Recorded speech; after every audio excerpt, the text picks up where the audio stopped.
Hello बच्चों, मैं निर्मल हिंदी तरंग में आप सभी का स्वागत करती हूँ। बच्चों, आज हम पढ़ेंगे कक्षा 8वीं की पूरक पाठ्य पुस्तिका भारत की खोज। बच्चों, इस पुस्तक के लेखक हैं पंडित जवाहरलाल नेहरू। तो आइए पुस्तक को शुरू करने से पहले लेखक के विषय में थोड़ा जान लेते हैं। पंडित जवाहरलाल नेहरू हमारे स्वतंत्र भारत के प्रथम प्रधानमंत्री थे। बच्चों, इनका जन्म 14 नवंबर 1889 को इलाहाबाद में हुआ। इन्हें बच्चों से विशेष लगाव था, जिस कारण बच्चे भी इन्हें प्रेम से चाचा नेहरू कहते थे। यही कारण है कि इनका जन्म दिवस 14 नवंबर हर वर्ष बाल दिवस के रूप में मनाया जाता है। बच्चों, इन्होंने स्वतंत्रता आंदोलन में बढ़ चढ़कर भाग लिया और जब हमारा देश 15 अगस्त 1947 को स्वतंत्र हुआ तो ये भारत के प्रथम प्रधानमंत्री बने। इनका देहांत 27 मई 1964 को हो गया। बच्चों, आइए अब हम पुस्तक की तरफ बढ़ते हैं। भारत की खोज में पहला अध्याय है अहमदनगर का किला। बच्चों, यह लेखक की 9वीं जेल यात्रा थी। अब लेखक अपने विषय में बता रहा है, इसमें ध्यान से सुनिए। हमें यहाँ आए 20 महीने से भी अधिक समय हो चुका था। जब हम यहाँ पहुँचे तो अंधियारे आकाश में झिलमिलाते दूज के चांद ने हमारा स्वागत किया।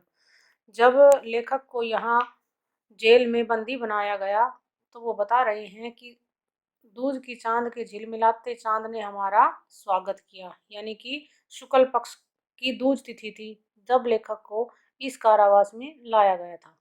शुक्ल पक्ष शुरू हो चुका था और शुक्ल पक्ष जो है वो शुरू हो चुका था। तब से हर बार जब नया चांद उगता है तो जैसे मुझे याद दिला जाता है कि मेरे कारावास का 1 महीना और बीत गया।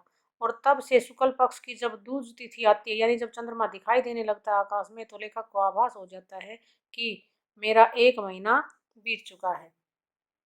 चांद मेरे बंदी जीवन का स्थायी सहचर रहा है और इस प्रकार से चांद को लेखक ने अपना एक स्थायी साथी माना है। वही मुझे इस बात की याद दिलाता है कि अंधेरे के बाद उजाला होता है। लेखक के अनुसार ये चांद मुझे इस बात की याद दिलाता है कि हमेशा अंधेरे के बाद उजाला होता है, अर्थात दुख के बाद सुख अवश्य आता है।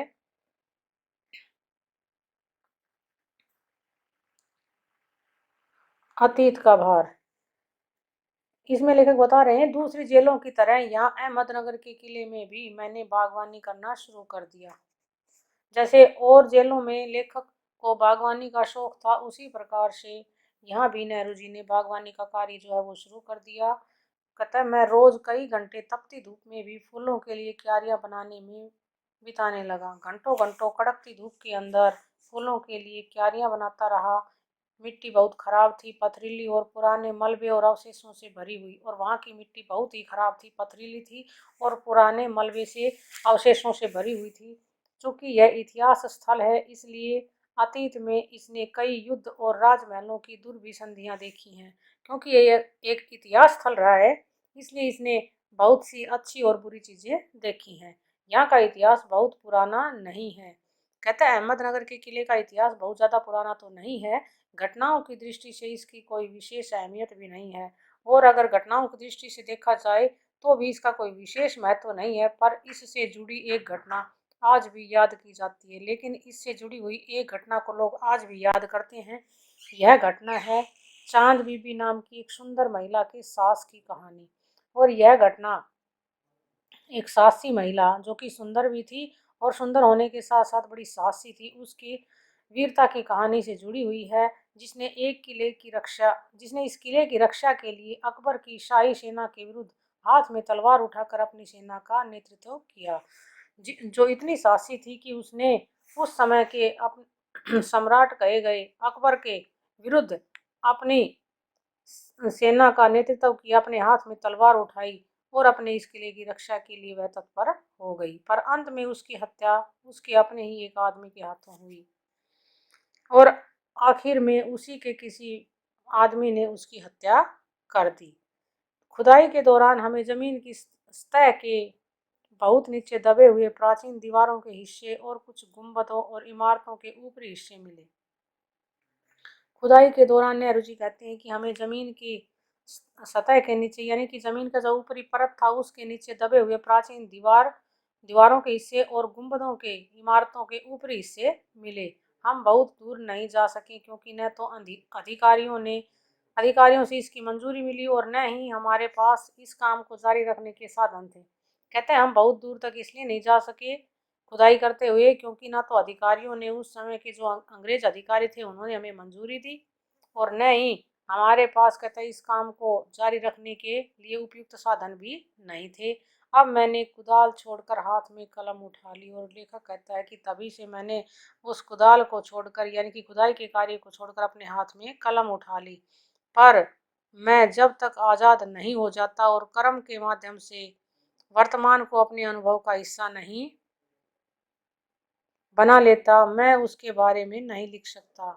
और इसमें लेखक कहना चाहता है कि जब तक मैं अपने इस कार्य को पूरा नहीं कर लेता, मैं उसको नहीं लिख सकता।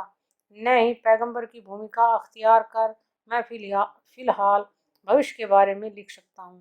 कहता मैं केवल भविष्य के बारे में ही लिख सकता हूँ। बचा रहता है अतीत, पर मैं उसके बारे में भी किसी इतिहासकार या विद्वान की तरह विद्वत्तापूर्ण शैली में नहीं लिख सकता। कहता फिर बचता है हमारा अतीत, यानी कि हमारा इतिहास।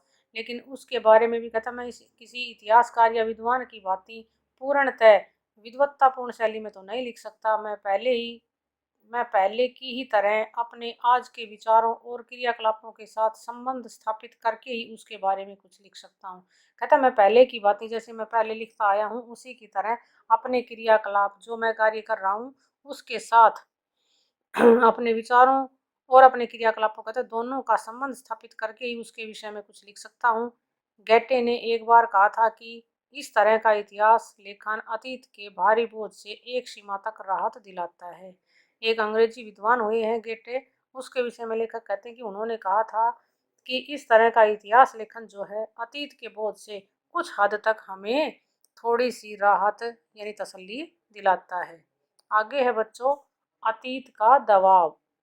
दबाव यानी कि कोई प्रेस जिसको कर देना, हम कहते हैं बिल्कुल दबा देना उसको, भला हो या बुरा, दोनों तरह अभिभूत करता है।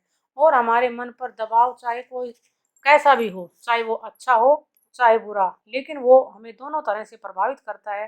कभी कभी यह दबाव दम घोटू होता है, और कभी कभी तो यह दबाव जो है हमारे सांस को रोकने का कार्य कर देता है, यानी कि हमारा दम जो है वो घुटने लगता है। खास तौर पर उन लोगों के लिए जिनकी जड़ें बहुत पुरानी सभ्यताओं में होती हैं, और ख़ास तौर पर उन लोगों के लिए जिनकी जड़ें पुरानी सभ्यताओं में होती है, अर्थात जो अपने पुराने रीति रिवाज, अपनी परंपराओं से जुड़े होते हैं। मसलन भारत और चीन की सभ्यताएं, और इसी आधार पर हम देख सकते हैं भारत और चीन की सभ्यताएं। आखिर मेरी विरासत क्या है? लेखक इसमें बताना चाहता है कि मेरी विरासत जो है वो क्या है, मैं किन बातों का उत्तराधिकारी हूँ, मैं किस चीज़ का उत्तराधिकारी हूँ। क्या उन सब का जिसे मानवता ने दसियों सालों के दौरान हासिल किया? क्या मैं उनका जिसे मानवता ने 10,000 साल के दौरान प्राप्त किया? उसकी विजयों के उल्लास का, उनकी विजय की खुशी का, उसकी पराजयों की दुखद यंत्रणा का, या उसकी उन पराजयों की दुखद मानसिक यंत्रणा का, मानव के उन हैरत अंगेज साहसिक कार्यों का जिनकी शुरुआत युगों पहले हुई और जो अब तक भी जारी है, या मनुष्य के ऐसे ऐसे कार्य जो हमें हतप्रभ कर देते हैं, जो कि अब तक भी जारी हैं।